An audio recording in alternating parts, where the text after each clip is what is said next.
কেন বলবেন বাংলায় সব চোর তাই আমি টাকা বন্ধ করেছি?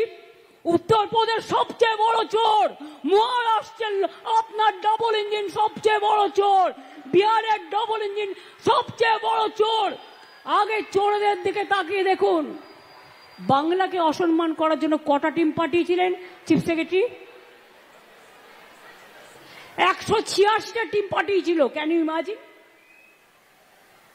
কিছু জায়গায় দেখুন, সব পঞ্চায়েত তো আমাদের নয়, নানা দলের আছে। পঞ্চায়েত কখনো একটা পার্টির হয় না। এমএলএ যেমন ওদেরও অনেকগুলো আছে, এমপিও আছে। ডেমোক্রেসিতে সব রাজনৈতিক দলই থাকে। কিছু প্রবলেম হয়েছিল, আমাদের কাছে প্রশ্ন করা হয়েছিল, তার জন্য 186টা টিম পাঠানো হয়েছিল। সব প্রশ্নের উত্তর দেওয়া হয়েছে। সব প্রশ্নের উত্তর দেওয়ার পরে যদি কোনো স্টুডেন্টকে আপনারা 0 নাম্বার দেন, সেই স্টুডেন্ট কি মেনে নিতে পারবে? পারবে? সব প্রশ্নের উত্তর দেওয়ার পরেও আপনারা নাম্বার কাটছেন আর বাংলাকে চোর বলছেন। চোরের গদ্দারদের নিয়ে আপনারা মিটিং করছেন আর আপনারা বাংলাকে চোর বলছেন। লজ্জা করে না? লজ্জা, ঘৃণা, ভয় 3 থাকতে নয়, একটা কান না কাটা থাকলে আর একটা কান কাটার ভয় থাকে। এদের দুটো কানই কাটা, তাই কান কাটার কোনো ভয় নেই।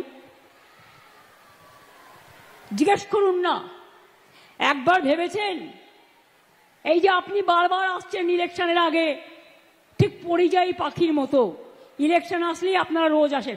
আমি চাই 365 দিনই আসুন।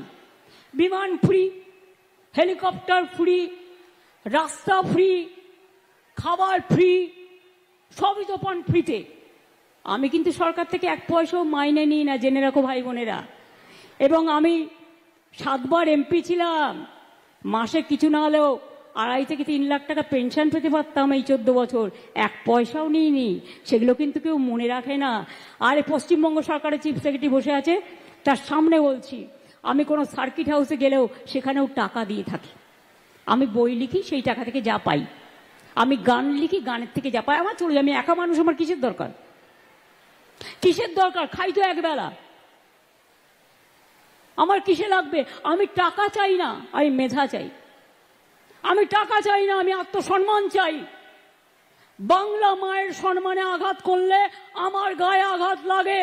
আমাকে আপনারা যা ইচ্ছে গালি দিন, আমার বিরুদ্ধে অপপ্রচার করুন, কুৎসা করুন, চক্রান্ত করুন, আমি লড়ে নেব। আমার বুকের পাটা আছে, জেনে রাখুন। এটা আমার মাটির শক্তি, এটা আমার মায়ের শক্তি, এটা আমার বাংলার সংস্কৃতি, এটা আমার বাংলার মেধা, এটা আমার বাংলার সম্প্রীতি। কিন্তু মনে রাখবেন, আমাকে ভয় দেখিয়ে কিছু করা যাবে না। নতুন করে ভোট আসলেই এনআরসি করতে হবে, ভোটার লিস্টে নাম কাটতে হবে। আর ইলেকশন কমিশন, আপনাকে অনেক প্রণাম জানাই, অনেক সালাম জানাই। প্লিজ দয়া করে বিজেপির ললিপপ হবেন না। প্লিজ দয়া করে বিজেপির ললিপপ হবেন না, তাহলে কিন্তু দেশের মানুষ ক্ষমা করবে না। যারা বাংলার ভোটার তাদের করতে দিন। বারে বারে আসবে আর বলবে বাংলায় নাকি সব বাংলাদেশিরা থাকে। আচ্ছা বলুন তো, ছোট্ট একটা প্রশ্ন, আমি এর উত্তরটা পেয়েছি বিখ্যাত পরিচালক গৌতম ঘোষের কাছ থেকে। আপনারা দেখবেন উনি এটা বলেছিলেন ফেসবুকে, টুইটে। কথাটা কি? আমরা তো তখন জন্মাইনি, আমাদের দোষ দিচ্ছে। বুঝুন অবস্থা। বলছে এখানে নাকি সব বাংলাদেশ হয়ে গেছে। কোথা থেকে হলো? 1947 সালে স্বাধীনতা আন্দোলনের পর যখন দেশ ভাগ হয়েছিল, আপনারা কি করেছিলেন? ভারত ভাগ করতে গিয়ে বাংলাকে ভাগ করেছিলেন আর পাঞ্জাবকে ভাগ করেছিলেন। তার কারণ, চলে যান আন্দামান সেলুলার জেলে। আমি রেপ্লিকা তুলে নিয়ে এসেছি আলিপুর মিউজিয়ামে।